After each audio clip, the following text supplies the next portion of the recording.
Bonjour, donc bëggoon leen a woon rapidement comment fonctionne la note de détail. On va cliquer ici. Alors quand on arrive, on a les clients. Ensuite, quand on sélectionne un client, on a les dossiers du client ici. Et quand on sélectionne un dossier, éventuellement si on a des notes de détail, ça s'affiche là-bas. Donc si on prend par exemple là, voilà, on a deux notes de détail. Si on sélectionne une note de détail, on a les articles ici. Donc là, il n'y en a pas. D'accord. Maintenant, alors, si je prends ça déjà, ce qu'on avait, hein, on a quelque chose ici. On peut compléter, c'est-à-dire qu'on n'est pas obligé de faire ça d'un seul coup. On peut compléter, récupérer ça ensuite et continuer à travailler dessus. Alors ici, par exemple, si je cherche faire, supposons que je veux faire un nouvel article. Je n'ai pas quelque chose de plus précis que faire, donc je prends ça au hasard comme ça. Même à m'y faire, ça sort. Bon, je vais prendre quelque chose comme ça par hasard. Ensuite, quand on regarde les régimes, là aussi je vais sélectionner complètement par hasard, d'accord. Quand on met déjà ça, c'est bon. Et quand je viens ici, quand je clique à l'intérieur, là, il me récupère la position tarifaire et le régime. Mais on n'est pas obligé en fait d'aller les sélectionner. On peut aussi saisir directement ici. Bon, peut-être pour éviter des erreurs. Et pour le régime, quand on sélectionne, on sait à quoi ça correspond. Bon, maintenant, quand on est habitué à faire ça, effectivement, on le sait.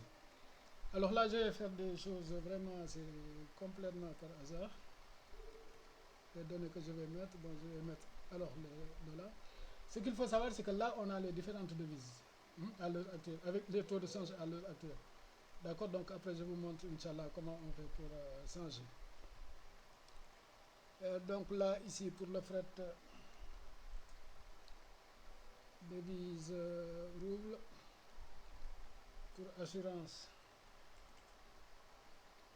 devise CFA, ensuite brut 186. Je mets des chiffres comme ça.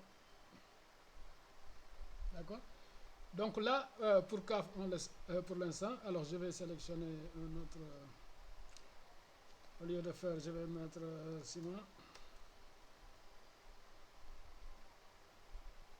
D'accord, donc j'ai différents ciments. Là, je vais cliquer ici. Bon, pour ciment, je prends par exemple ça. Donc je clique à l'intérieur. Et donc j'ai récupéré mes positions et le régime. Ensuite,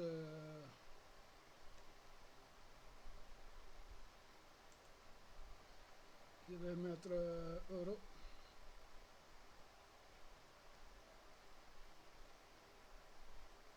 Yen.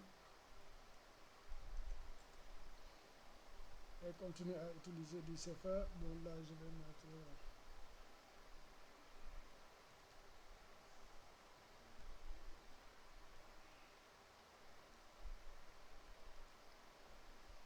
D'accord. Alors, quand je termine de remplir mon tableau, donc je clique sur traiter la note de détail. Et donc, il me fait les calculs là en bas et il me fait le total aussi. D'accord. Donc, ça correspond à ça. Maintenant, si je clique ailleurs, ça, c'est une autre note de détail. Quand je reviens ici, je récupère mes données et puis après, éventuellement, si j'ai autre chose à ajouter, je vais continuer. D'accord. Alors, ce que je veux vous montrer aussi, c'est que par exemple, si on va faire un autre client par exemple, bon, je prends un dossier. Donc, dès qu'on clique ici à l'intérieur, d'accord, il nous récupère le numéro Orbus du client et le NINEA. Bon, si le client n'a pas de numéro Orbus, il récupère le numéro Orbus de la société. Et donc, il nous reste simplement à ajouter le répertoire.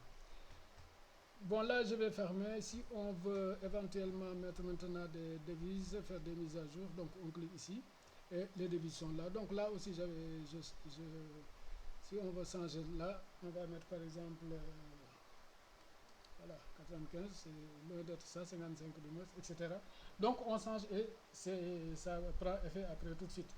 C'est-à-dire que si je mets 55 à yen, si je reviens sur la note de détail, donc quand je regarde yen, j'ai bien mes 55 ici, donc c'est pris en compte dès le début. Voilà, maintenant le reste, c'est-à-dire que maintenant il faut voir les exonérations, tester le code là, et puis voir maintenant qui a droit à des exonérations. Et puis donc après, faire des tests pour voir est-ce que ça va fonctionner dans tous les cas. Je vous remercie.